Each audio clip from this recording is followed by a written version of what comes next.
Hello and welcome to the Poetry Show with the Podcast Poets. We're back. This is a podcast that aims to bring poems and poetic discussion to people who love poetry, to those of you who just aren't that sure, and to complete poetry novices. Maybe we can inspire you to try a poem for yourself. Just to warn you, we may use a few edgy words. In fact, I know I will be. Consider us PG-13. Every week, we will discuss a theme and look at how four very different poets from very different perspectives work with the theme to create a poem. Hopefully we can provide something for everyone. So we'll each do a poem, we'll have a chat about that poem, and then move on to the next. We may ramble a bit. I'm Becca Miles, and with me I have... Rose Drew. Alan Gillott. And Kit Marshall. Today's show is about role-playing. Ooh. Costumes, whips? No. That is what most people think of when they hear that word. Yeah. I personally take part in something called live action roleplay, or LARP for short, which is more of a collaborative storytelling hobby where people take on a particular character and then we interact with other people playing characters and improvise sort of a story from there. It's a bit like a cross between improv theatre and those play acting games you played when you were a child, only for adults, so it's better. But role-playing isn't just for people with niche hobbies like me. We all play roles depending on who we're interacting with and what our relationship to them is. The person we are with our partner is often very different to the person we are with our employer or our friends or our family. My first poem that I'm going to read is from the perspective of one of my LARP, live-action role-play characters, but it's also about the different faces she wears, so it's sort of in both senses of the word. This is a sonnet, and it's about a time in this character's past when she was living with a con man, or mountebank is the word I used in the poem, and she was working as a sex worker. So here's the sonnet. There's one proper noun in there, but the rest is pretty self-explanatory. By day I don a myriad of masks, painted faces chosen best to please whomever I am paid to put at ease, and I am practised at my chosen task.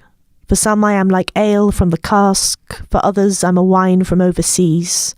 For some I am the moon, a slender tease, for others I'm the sun in which they bask. At night we come in from the darkened streets, we sleep on blankets here beneath the rafters that first were laid when Nicobar still ruled. Our kisses are unpainted, sharp and sweet. O mountebank, you set me all to laughter. My tricks or yours, we both have got them fooled. Do you think in terms of the character, almost like an actor in a film that might just get, like, I don't know, inhabit the character and be nasty at home? Well, in terms of like, are you talking about like when you're at the LARP situation? Yeah. There's generally a very sort of clear kind of IC in character, OC out of character boundary. So like often you will have someone who they might play a horrible character, and then afterwards sort of they'll come up to you and say, "Hey, that was great. Hey, are you all right? That got a bit intense." And that sort of thing is very important because obviously, you know, especially if you're sort of embodying a character for like a whole weekend, it can be easy for that sort of those emotions to kind of bleed. We call it bleed. Yeah. Okay. And yes. a way of sort of combating that is you take some time afterwards to sort of wind down and get to know the person as they are in real life as opposed to when they're playing their character. So it's kind of like cosplay at an anime convention, but more. It's a lot like that. Yeah. Okay. Except with usually just original characters. Do you go with set scripts or? No, there's the games are often run by people sometimes called refs, and they tend to have pre-planned plot. And they So they'll sort of send in kind of characters that are specifically to set off a particular plot. So they might come in and say, "Help, my village is being attacked, come and help." Or, "Hello, I am a intriguing politician. Would you like to help me in my intrigue?" or something like that. But even they don't have a script. They just have a set of their goals is to push the story forward as opposed to your goals to sort of play this particular character. Right. There being the improv theatre element of what you're up to. Well, yeah, I've heard someone call it cross-country improv. Oh, I like that. Because often everyone's running around in a field dressed as a wizard, pretending to shoot magic at each other. Yes, quite a lot of running I've seen from friends of mine who have done it. Lots of running. Yep. I've taken him, or I've gone with them to an anime convention before. She's done lots of them. Alan, have you ever gone with them to an anime convention? I don't remember. No, the nearest I got to it was when I think we were in Oslo and we were walking across this square, and these weird characters started walking around. They were clearly heading off to an anime convention. And it was actually quite fascinating to see the whole range and the skills that had taken place to put together these costumes. Oh yeah, people put an awful lot of time and effort. Oh into, yeah, absolutely. I went to a Yes. convention when I was in secondary school. It must be about 7-8 years ago now, and there was a little show of people who had the best costumes, who wanted to show off their costumes, and one of the people who came up had an exquisitely sewn, glittering bell dress from Beauty and the Beast. And she explained that she has narcolepsy and there are very few hobbies that she can safely undertake, and sewing and embroidery is one of them, and dressmaking she had pursued to a very fine art, and it was really quite impressive. Oh, I love that. So she's managed to work around this thing that doesn't make her happy, that she can just sleep at any time. That's nice. That's nice. Hand sewing is very quiet, isn't it? Well, you prick yourself. Well, there's that. That keeps you awake even more. Hence the Beauty and the Beast costume. Yeah. True. I like it. I think, do you ever feel like you've run out of ideas, Becca, when you're doing What, LARP-wise? Yeah. Oh, do you mean like in the moment? In like the moment, you don't know what to say? someone comes running up and you're like, I'm out. Like you worry about that happening, but honestly, it very rarely happens because you tend to just get into the headset and just the character reacts as the character will react. Right. It is actually kind of amazing how easy it can be to just kind of say, oh, I'm going to do this. Right. Right. Oh, I like that. No. All right. I'm not the world's greatest at role play. Somehow or other, I can never quite put my head into it. And I'm going to read one about that. This is called Games. I have never been good at games, whether buying houses on Park Lane, climbing ladders at the turn of a die, or sinking submarines on an imaginary grid. The point, even, of freezing my knackers on a rainy, windswept, grassy field like the ball long escapes me. But as I put into practice my mother's admonishments to let the other child have a go, the idea that I should play a part is so alien that performing on stage or classrooms stands so laughable, that in real life, accused of playing or gaming, I am so gobsmacked that anyone could imagine such an unlikely ploy that I politely nod and return the ball. Well, I'd say most poets are kind of role, if not role players, then role sort of role explorers. We put on our poet voice. Well, yes. Yeah. Well, there's that, but also, yes. But also a lot of poems are written sort of a lot of people write poems sort of not necessarily from their perspective. Yeah. In fact, I think some of the best poems are written sort of trying as an attempt to kind of empathize with another person's perspective. Yes, I have another. I call it putting on a skin. I have one of those, but I think that's more suited to another to a different show. I like to hear that sometime. Yes. Yeah. Kit, you were telling us earlier about some of the games that you played at university. Oh yes. I personally didn't play anything, no, but we had at our university, as many universities have, an assassin society. Ours was a human versus zombies society because our student union went, assassins? You can't have games about killing each other. No, do something else. And they went, okay, zombies then, because they're already dead.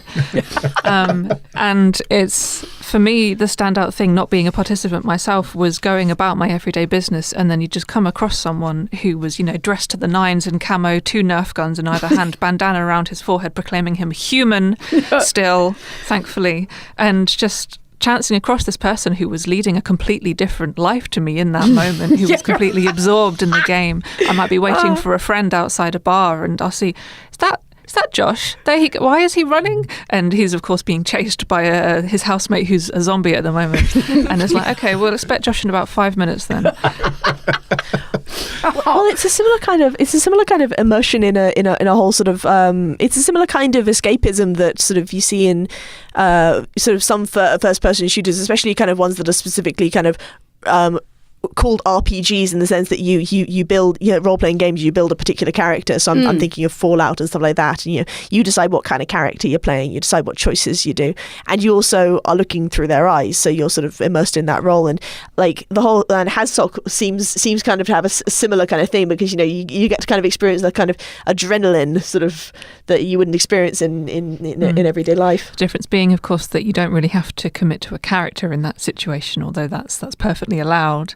I think it's a kind of halfway between just normal sports and LARPing. We just played war when we were little. We would just run around the neighborhood and you make your finger gun and go bang bang, and it was up to honor if someone said, "No, you missed me," or if you hit me. Because I think a week or two we were talking about paintballing, and that's too painful or something. I've not done it. I don't run quickly. I think it'd be an easy target, but the Nerf idea is good. Becca, when you said RPG, is it like an adaptive game? Does the game, if you pretend to be Sergeant Smiley, if you play the game more, is it kind of an adaptive intelligence to the game as you go back and play it? Honestly, it depends on the game. Some really can. They can. Some games. Games differ in how much choice you actually have. Some games have like a ridiculous amount of choice, and some games are more constrained, but they have kind of specific kind of things that change about the world depending on what you do. So for instance, sort of like there's the Dragon Age games, kind of quite famous for sort of the world changing depending on what choices you make. Wish that happened more often. Different governments everywhere. Yeah. I'm going to jump in. With the role like your playing. one. Yeah, actually this has been a group poem which I thought was kind of fun. Emily, my daughter, does cosplay or costume playing, cosplay as characters from various anime shows, and I've gone with her to an anime convention. There's one in I want to say it's near Lincoln. I don't know, but it is just the nicest one ever. She's one of these heaving messes, and they just pay a lot for everything everywhere. And this one's, they keep it small, and it just was lovely. And I went dressed as Sally because years ago, Amy goes, "Mom, you're Sally." I go, "Why?" "Because you're always putting yourself back together." And I just thought that's really good. So if I do go to these things, I've gone as Sally. And so this is just me trying to... From Nightmare Before Christmas, right? Thank you. Yeah, from Nightmare Before Christmas, because she's a doll who keeps sewing herself together. And body parts are ripped off, and she's like, she sews it back on. Sewing lessons. Buttons for eyes, stitches sealing every wound, each new loss, matter-of-factly gathering the bits of self fallen out. Never grimace as the sliver thread stabs in, out, through, suturing the only proof she's patched herself again. She does this constantly. Lost count years ago, the grab, gather, stuff, clutch, stab, and sew it back.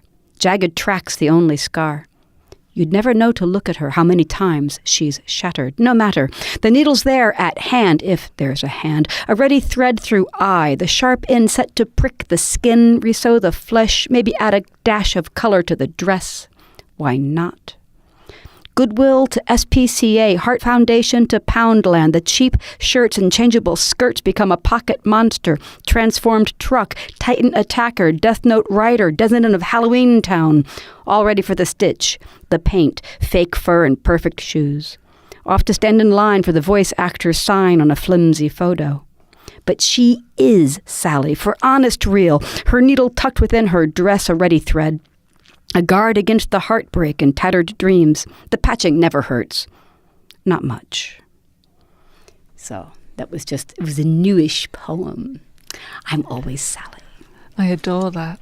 And I think that ties very nicely to Becca's poem and that idea that you can be role-playing and also within that a second layer of role-playing. Oh, yeah. And that identifying with your character. Yes.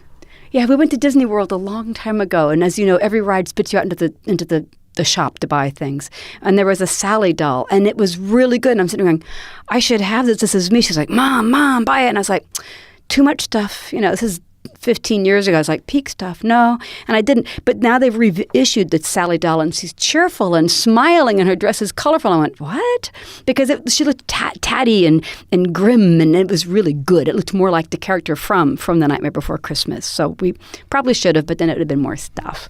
But yeah, no. So I think I dressed as Sally once for Halloween when I was little. Yeah, it's an easy thing to make. You wear a tatty dress, and then you draw the stitches all over yourself. Exactly. It's easy done. done, and it does represent, I think, how we all put ourselves back together in a way. I'm curious, Becca, how often do you play the part of what you would like to be rather than the part you are? I try to think of this as is this role playing an opportunity to practice being somebody different? Well, I won't go next because we haven't had the kit yet, but that's kind of what my other poem is about. I mean, I don't always play characters I want to be. I've played horrible people, and maybe that's kind of a release sort of thing. Yes, but it's definitely not someone that I played someone who was she was a racist. Like it was in the context of a fantasy world. So she's being racist towards tree people and people who look like giant insects. But it was a very fascinating kind of experience because I wanted it to be internally consistent and I wanted it to make sense. So I basically actually trying to think about like what do actually prejudice people sort of what pushes them towards that, and it's essentially fear.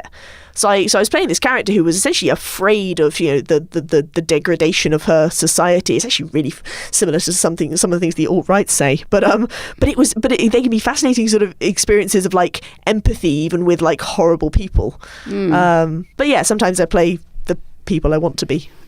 I'll talk about that after Kit's had a go. I think Alan's picking up on that idea of role-playing as an escapism. Obviously, even if it's a terrible role that you're playing, the idea that you no longer have to be yourself can be very relieving. I know it's why poets often will put on a character when they're on stage, because it's so much easier than just being themselves. And that's why we're so much quieter once you actually get us on our own. Yes. And while I've never really engaged in any kind of live action, I'm a terrible actor. I'm not very good at improvising either, and I never quite shuck off my self-consciousness about what I'm doing. Certainly that idea that we've been touching on throughout, that we pretend things in our everyday life, is something that speaks to me as someone who altogether functions fairly well despite having a variety of mental illnesses. So I've brought butterfly dreams. I am awake as long as I forget who I am, stop listening to my own voice, relegate my mind to a whine in the corner. I am happy as long as I forget that I can't be, that something must be wrong. I suspend my disbelief in joy, throw myself into these moments of distraction, trick myself into not acting like I'm ill, just for a little while. Like a fantasy, harmless and more vivid than anything real. Of course I want to disappear. It's only this way isn't permanent. When alone again in dark moments before sleep, I reluctantly remember myself, and pleasure is fleeting, forgotten.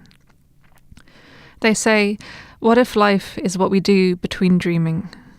Yes, I hope this is all the passing fancy of a butterfly dreaming it is me, so I can disappear in the face of a real day. That's kind of heartbreaking. But I think it's that reality of having to carry on because you can't let things stop you having life, or you have to push on. Yeah, and I don't know if you find this, but often I find, especially if I'm having sort of part of getting around depression symptoms, getting around anxiety symptoms, part of it is pretending until like that's basically what CBT is. It's it's smile like till you feel it. Well, it's kind of a less like a less sort of twee version of that. It's like sometimes if you act like you're okay for long enough, you can actually become okay. Like if you do it right, sometimes it can. Ooh, that is a role play. That is a lot of psychotherapy is about giving you the tools to actually go about with your everyday life, and then eventually it will just work its way back into you, and you will feel better. And certainly, if you stop doing what you normally do, it self-perpetuates a lot. So it's very important to be able to take on that mask, and at the same time not let it overtake you and the fact that actually you are suffering and you need help. It can also be a way of getting, if you because often if you think of yourself as like it's kind of like a question of what would I advise someone else to do.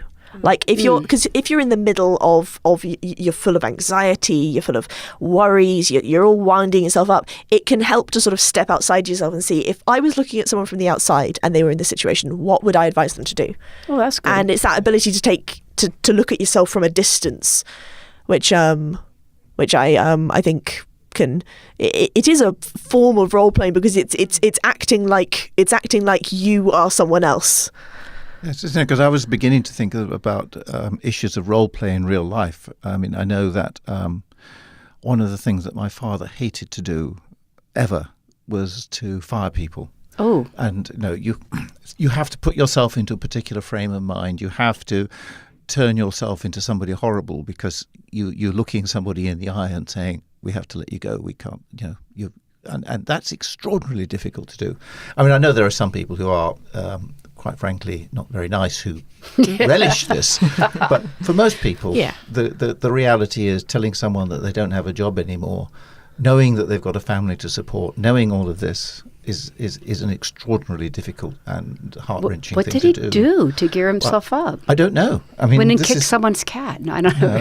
No. But it is, I mean, there are times, I mean, even having to take phone calls from people who you really, really don't want to speak to, you have to put yourself into a frame of mind where you have to be, I won't say rude to them necessarily, but you have to be rather abrupt and peremptory, otherwise that phone call never ends or that conversation never ends. In the same way that bringing up your daughter, you had to go through role plays to help her to handle difficult and new situations. So that was a good part of her school for autistic people. They called it perception class, and basically it was just saying, do you perceive they're angry or are they not, and facial expressions. But also you would actually role play the act of you've gone to the store and they've given you the incorrect change. What do you do? Because throwing the coins at them and yelling is probably not.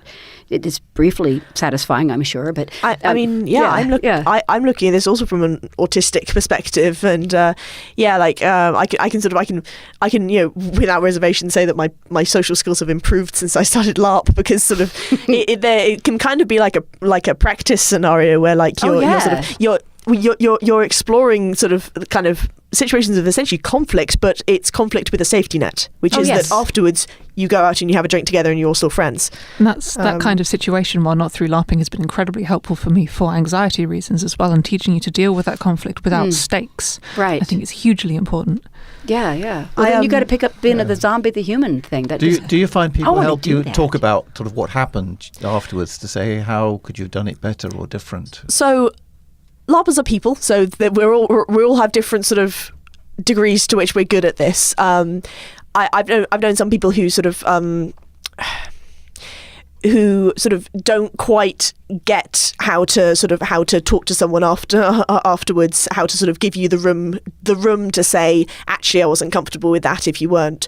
But the best LARPers I know are always sort of, even if you're screaming in someone's face when you're in character, out of character, you go to them and you say, hey, that got a bit intense, are you doing good? And it's sort of, there's especially in recent years, there's been sort of this focus on debriefing essentially, and to avoid what's called event drop, because this is one about a character who so the best characters are ones that sort of they are a part, they come from a part of you that was always there, basically. Ooh, right.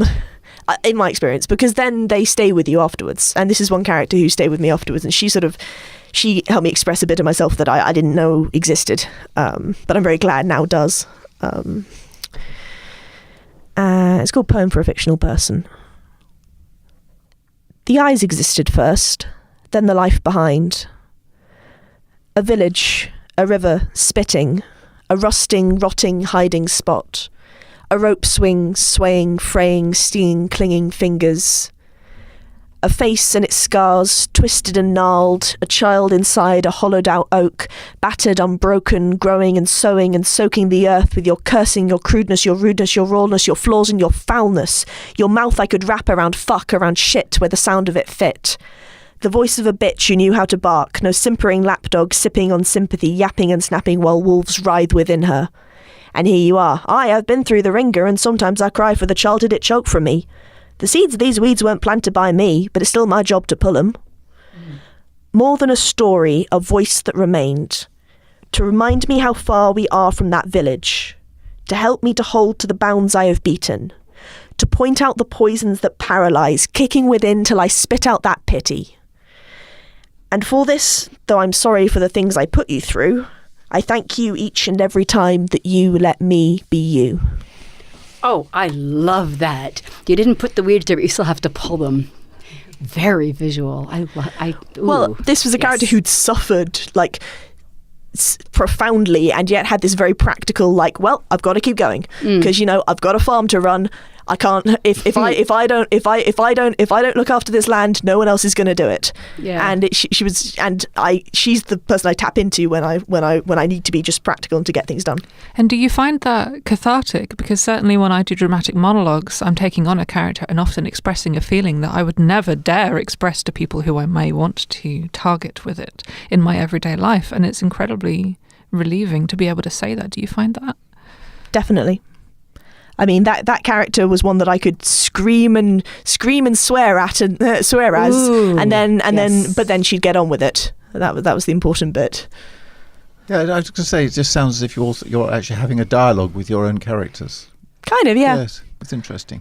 I mean, different people have different sort of ways that they imagine the characters. Other people are a lot more sort of separate from them. I find kind of my favourite ones are the ones that sort of have some reflection in my personality.